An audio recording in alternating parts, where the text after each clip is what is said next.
নমস্কাৰ এই মুহূৰ্তত আহি পৰিছে ৰাতিপুৱাৰ কেইবাটাও বিগ ব্ৰেকিং নিউজ। আজি হৈছে 23 আগষ্ট। ৰাজ্যৰ প্ৰতিগৰাকী মহিলা একাউণ্টত আকৌ 10,000 টকা প্ৰদান কৰিব। অসমৰ মুখ্যমন্ত্ৰী হিমন্ত বিশ্ব শৰ্মাই কেইবাটাও বৃহৎ সিদ্ধান্ত গ্ৰহণ কৰিছে। লগতে অৰুণোদয়ৰ প্ৰতিজন হিতাধিকাৰীৰ একাউণ্টত দুটা কিস্তি একেলগে প্ৰদান কৰিব। অৰুণোদয় আঁচনিৰ টকা বৃদ্ধি কৰা হৈছে। 1250 টকাৰ পৰিৱৰ্তে লাভ কৰিব হিতাধিকাৰীসকলৰ একাউণ্টত 1,500 টকা। লগতে দুটা কিস্তি প্ৰদান কৰিব 3,000কৈ। লগতে ৰাজ্যত চলিব পুনৰ NRCৰ পুনৰীক্ষণ।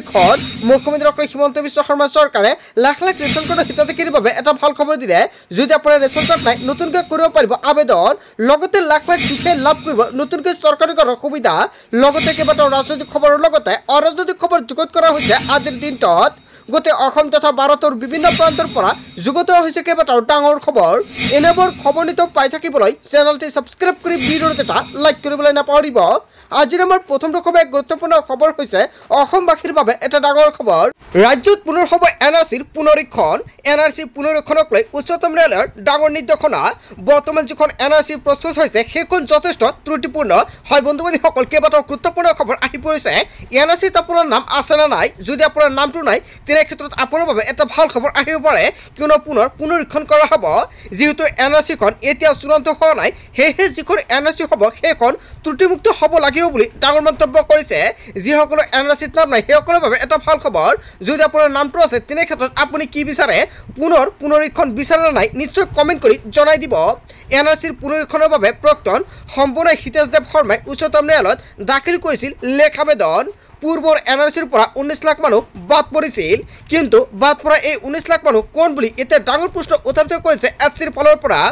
যিহেতু অসম এখন সীমামূৰীয়া ৰাজ্য, অসমত বহু অবৈধ অনুপ্ৰৱেশকাৰী আছে।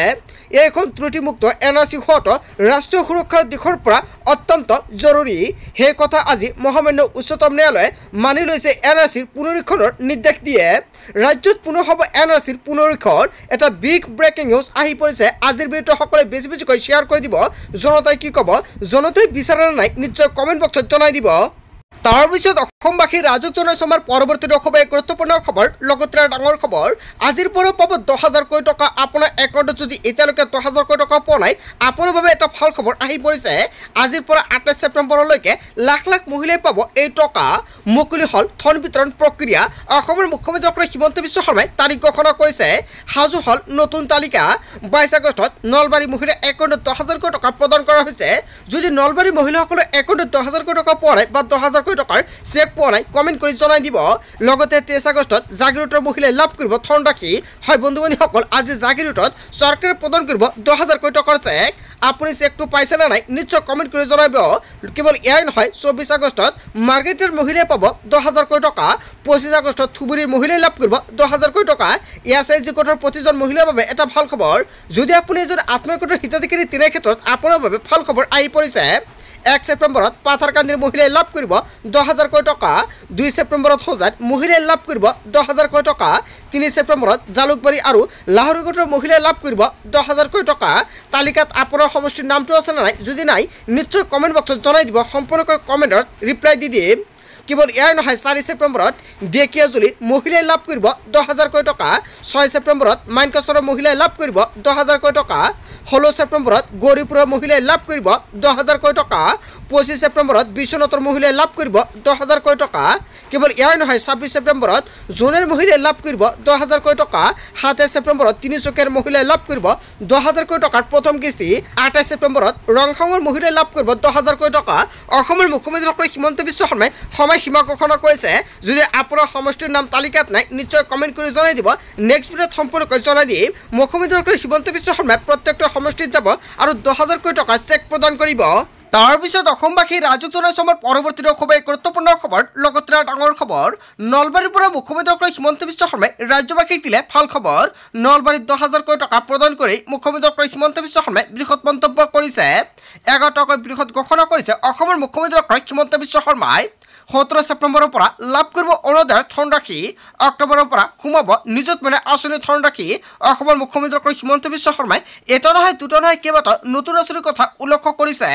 নৱেম্বৰৰ পৰা ৰেচন কাৰ্ডত নতুন নিয়ম সংযোজন হ'ব।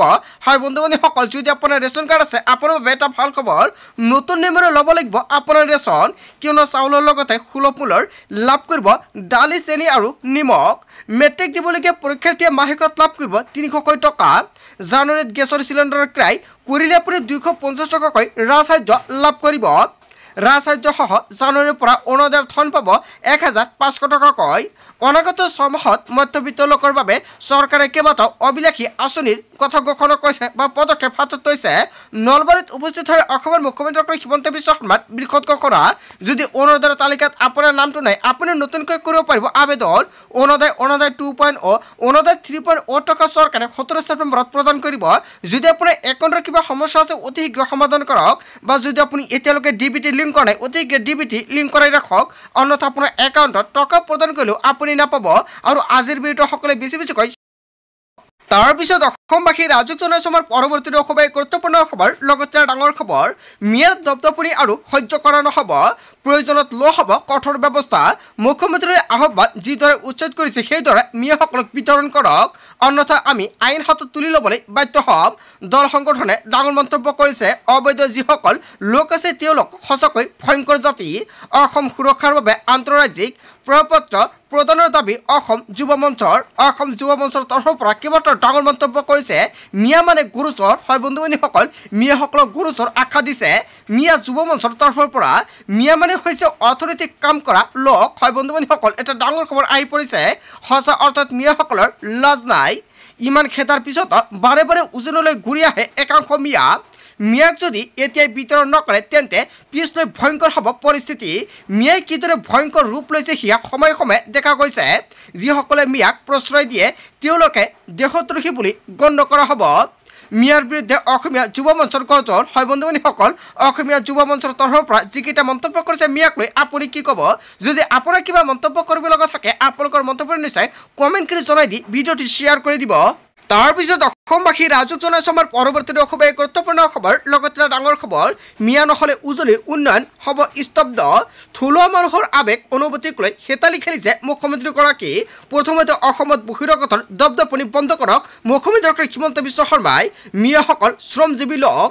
মিয়াসকলে ভাৰতৰ বিভিন্ন প্ৰান্তত বাস কৰি আছে, কিন্তু মিয়াই উজনিক লক্ষ্য কৰি লোৱা নাই।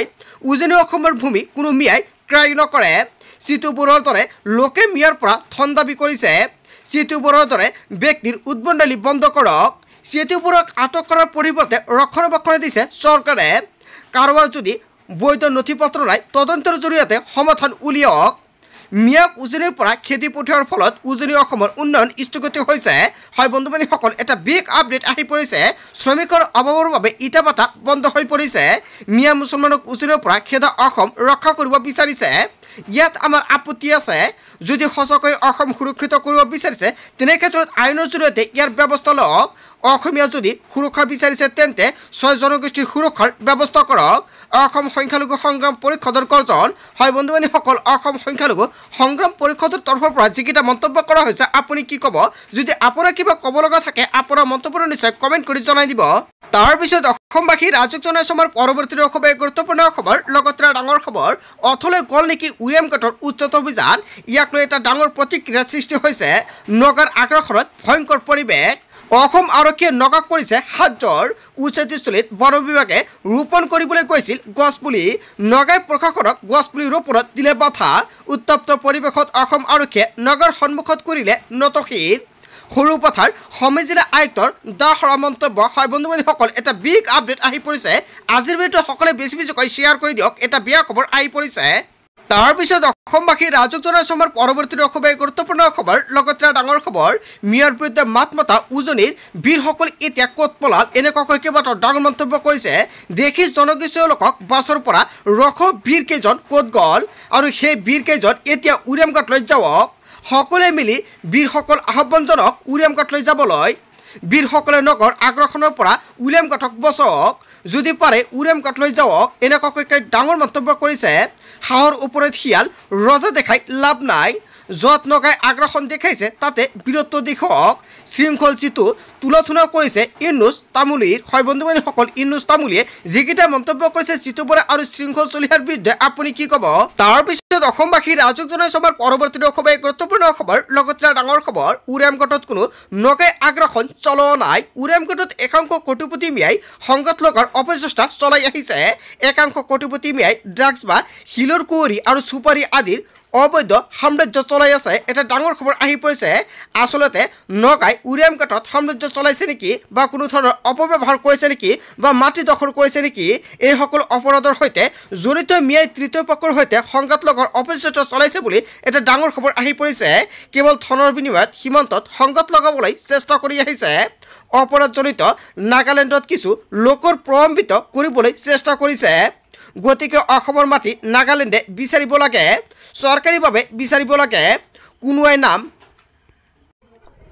গতিকে অসমৰ মাটিত নাগালেণ্ডে বিচাৰিব লাগিলে চৰকাৰীভাৱে বিচাৰিব লাগিব কোনোৱাই নাম সলাব বিচাৰিলে হিয়া চৰকাৰীভাৱে স্বীকৃতি নহয় কোনোৱাই সাইনবোৰ্ড এখন লগালে অসমৰ মাটি নাগালেণ্ডৰ হৈ নাযায় উৰিয়ামঘাটৰ সীমান্তক লৈ এইবাৰ অপপ্ৰচাৰ চলিছে বিতৰ্কৰ পিছতে ডাঙৰ মন্তব্য কৰিছে সৰু পথাৰৰ বিধায়ক বিশ্বনাথ ফুকনৰ হয় বন্ধু বান্ধৱীসকল বিশ্বনাথ ফুকনে যিটো মন্তব্য কৰিছে আপুনি কি ক'ব আচলতে উৰিয়ামঘাটত নগাৰ দপদপনি চলিছে না নাই যদি আপোনাৰ কিবা মন্তব্য কৰিব লগা থাকে আপোনালোকৰ মন্তব্যটো কমেন্ট কৰি জনাই দিব সো বন্ধু বান্ধৱীসকল আজিৰ মূল ভিডিঅ'খনত আপোনালোকক এইখিনি সৰু এটা ইনফৰমেশ্যন দিবলগীয়া আছিলে ভিডিঅ'টি ভাল লাগিলে লাইক কমেন্ট শ্বেয়াৰ কৰিব so thank you for watching full video'